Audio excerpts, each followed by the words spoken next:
तो कैसे आप लोग बताना चाहूंगा। आज आ रही है नेट इंटरेस्ट मार्जिन किसे कहते हैं। स्टॉक मार्केट में जब आते हैं ना तो सब कुछ सीखते हैं, उसके बाद सीखने के बाद हमें जानते हैं हमने बहुत कुछ सीखा। क्यों? पी रेशियो सीखा, पी वैल्यू सीखा, प्लस में आरओई निकालना सीखा, उसके बाद हमने सीखा डिविडेंड यील्ड कैसे निकालते हैं, और उसके बाद फिर सीखा हमने एनपीए क्या होता है एंड सारी चीज सीखी। बट बैंकिंग स्टॉक में आते हैं ना तो हमें लगता है कि अकाउंट एंड फाइनेंस के रिलेटेड होता है। तभी मैंने आपको बहुत ईजी तरीके से आपको सिखाया आरओई क्या होता है, एनपीए क्या होता है, स्प्लिट क्या होता है, प्लस मार्जिन क्या होता है, प्लस उसके बाद मैंने बताया आपको कि कैश फ्लो कैसे निकालते हैं, हम कैसे कैश स्टडी करते हैं एंड एवरीथिंग बताया। फिर भी आपको लग रहा होगा कि सर अभी तो इतना हुआ, तो क्या अभी और भी बाकी कुछ? बिल्कुल, अभी और भी बहुत कुछ बाकी है। तो इसलिए आज जानते हैं नेट इंटरेस्ट मार्जिन। ये अपना बैंकिंग स्टॉक्स के रिगार्डिंग में हम कैसे एनालाइज करके नेट इंटरेस्ट मार्जिन निकालते हैं और कैसे हम इसको एनालाइज करते हैं स्टेप बाय स्टेप, उसको जानेंगे और जान पाएंगे कि ये नेट इंटरेस्ट मार्जिन हमारे लिए कितना यूजफुल है और किस तरीके से हम इसको किसी तरीके से एनालाइज करके हम किसी स्टॉक को अच्छे तरीके से पिक आउट कर सकते हैं। और अभी ऐसे 3 स्टॉक कौन कौन से हैं जिसका क्या क्या नेट इंटरेस्ट मार्जिन चल रहा है, जो कि टॉप्स के बैंक है, राइट। तो कोई दिक्कत नहीं, चलते हैं अपने व्हाइट बोर्ड पे और शुरुआत करते हैं अपने नेट इंटरेस्ट मार्जिन की। सो चलते हैं गाइस, जानते हैं डिटेल्स वाली डिटेल्स। देखो NIM बहुत अलग सा लग रहा होगा वर्ड और बहुत कम जगह पे रेशियो देखा होगा इन सारी चीजें। वो दिक्कत ही ticket.com पे आपको बताया था। ticket.com पे जाने के बाद आपको वहाँ पे डॉक्यूमेंट रेशियो वाला सेक्शन दिख रहा होगा। उस रेशियो वाले सेक्शन में जाके नीचे जाएंगे, क्लिक करेंगे मेन्यू हेडर बार पे, तो इधर आपको नीचे साइड में दिखेगा NIM नेट इंटरेस्ट मार्जिन। ठीक है, आपको नेट इंटरेस्ट मार्जिन का मतलब एक नॉर्मल सा एग्जाम्पल का सीखते हुए चलते हैं बेसिकली कि नेट इंटरेस्ट मार्जिन किसे कहते हैं। नेट इंटरेस्ट मार्जिन का मतलब कि 100 रुपए किसी से हमने लिया, मान लो कि एक 100 रुपए किसी XYZ कंपनी ने स्टार्ट किया एंड देन उसने 100 रुपए मुझे दिया। ठीक है, 100 रुपए देने के बाद what is the investment price, like 100 रुपए तो मिल गया, अब उसके ऊपर नेट इंटरेस्ट मार्जिन कैसे निकलेगा।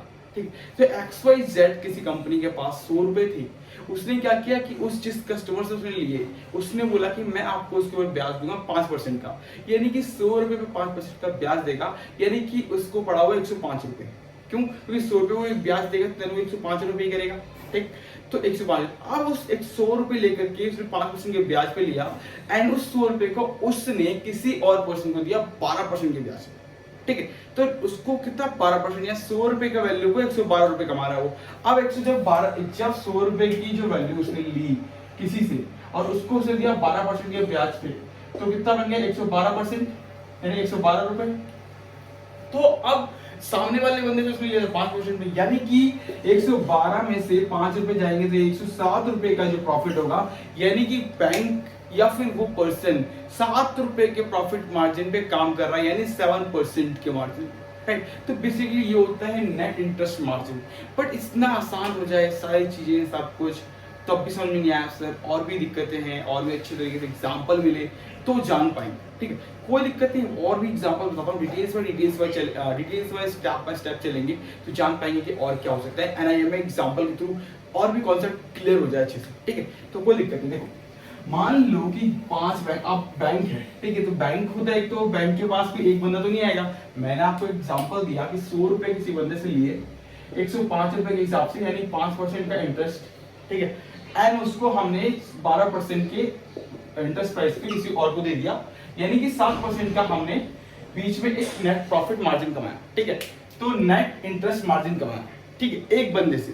बट एक बैंक होता है तो उसके पास तो एक RBI के पास भी कुछ अमाउंट रखना होता है, ठीक है, प्लस कुछ अमाउंट अपने पास भी रखना होता है जिससे कि बैंकों को दिक्कत ना हो। यानी मान लो कि आपके बैंक के पास 1,000 रुपए आया, ठीक है, यानी बैंक के पास 1000 रुपीज आया, तो 1000 रुपीज में से ये तो है नहीं कि सारा का सारा पैसा वो किसी को दे देगा इंटरेस्ट मार्जिन को, पर लेकिन 1000 रुपए को 10 बंदे से उसने लिए हैं। ठीक है, 10% ने उसे 100 रुपए दे करके 1000 रुपए लिए और हर किसी को उसने वादा किया है कि वो 5% का ब्याज देगा हर किसी को, यानी कि वो जो 5% का ब्याज देगा उसके हिसाब से जो प्राइस बनता है कोई वस्तु के ऊपर वो बनेगा 50 रुपए।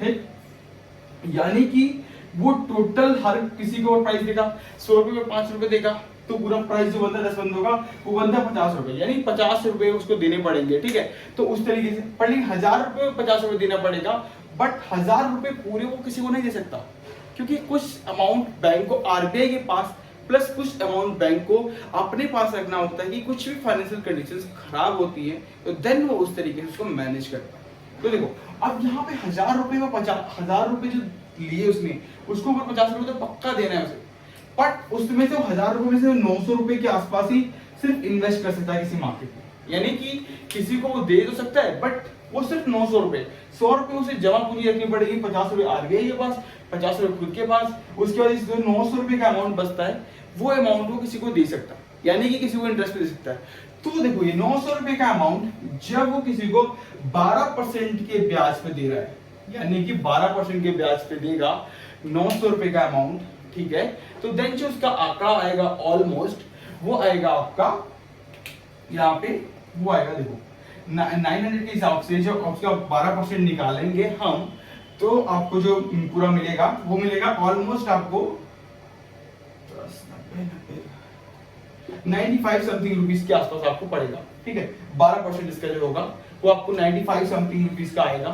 तो 95 रुपीस में से जब 50 रुपए आप माइनस कर दोगे, यानी कि 95 रुपीस जो कि बैंक ने कमाया, अब उसको 50 रुपए तो देना है, तो 95 माइनस बाय 50 तो इक्वल टू 45 आएगा, ठीक है। यानी कि बैंक को कितना प्रॉफिट हुआ, 45 रुपए का। 1000 रुपए पे उसने कितना रुपए कमाया, 45 रुपए, यानी कि नेट इंटरेस्ट मार्जिन जो बैंक का निकल के आया हुआ है बिल्कुल 5% का, ठीक है। 5% या 4.5% का जो इंटरेस्ट मार्जिन निकल करके आया पूरे बैंक का। बिकॉज ऑफ दिस रीजन है, 1000 रुपए का इन्वेस्टमेंट थी, वो पूरा पैसा नहीं इन्वेस्ट कर सकता मार्केट में, तो उसने 100 रुपए मार्केट में रखा, आरबीआई को देने के लिए 50 रुपए, 50 रुपए बैंक को रखने के लिए, खुद के पास रखने के लिए 900 रुपए को इन्वेस्ट किया, 12% के हिसाब से किसी को लोन दिया, लोन देने के बाद उसके ऊपर 95 रुपीज कमाए, 95 रुपीज में से 50 रुपए के हिसाब से लिया था उसको माइनस कर दिया, 45 रुपए कमाए, 4.5% का उसका इंटरेस्ट रेट। तो इस तरीके से बैंक काम करता है नेट इंटरेस्ट मार्जिन के ऊपर। तो आपको अच्छा लगा होगा, वीडियो समझ में आई होगी। प्लस अभी जो चल रहा है और जिसका नेट इंटरेस्ट मार्जिन जितना हाई हो, मतलब जितने ज्यादा पैसे लेकर के आ पा रहा है वो इतनी ज्यादा अच्छी बात होती है। यानी कि मान लो कि अभी यहाँ पे क्या है कि 12% में काम कर रहे हैं, यानी कि कोई बैंक इसके ऊपर 4.5% का रेट इंटरेस्ट लेके आ पा रहा है पूरे एनुअल में, ठीक है। इस तरीके से इसको दर्शा। तो देखो यहाँ पे एचडीएफसी के पास 3.64, यानी कि 100 रुपए की वस्तु पे वो सिर्फ 3 रुपए 64% की कमा पा रहा है, 3 रुपए 60 पैसे 64 पैसे के आसपास एचडीएफसी कमा पा रहा है। आईसीआईसीआई 3.40, यानी कि 3 रुपए 40 पैसे के हिसाब से वो अपने कमा पा रहे हैं। 100 रुपए की इसने इन्वेस्ट किया तो 3 रुपए 40 पैसे का उसका कॉस्टिंग बनती है। उसका कोटक बैंक को देखो तो 4 रुपए 16 पैसे का है, ये लास्ट 1 ईयर्स की रिपोर्ट है। तो इस तरीके से वर्क करता है। अभी तक आपको वीडियो अच्छा लगा हो तो लाइक कर लीजिएगा, शेयर कर लीजिएगा। Thank you so much guys, मिलते हैं नेक्स्ट वीडियो में और जानते हैं ROA क्या होता है, राइट। एंड अगर चैनल को सब्सक्राइब नहीं किया, सब्सक्राइब करना ना भूलें, क्योंकि नोटिफिकेशन दबा लेंगे जिससे कि आपको हर वक्त जो न्यू वीडियोस आएंगी उसको आप समझ पाएंगे, इस तरीके से जान पाएंगे एकदम एग्जाम्पल के साथ। Thank you so much guys, मिलते हैं नेक्स्ट वीडियो में, जानते हैं कि डिटेल्स होता है।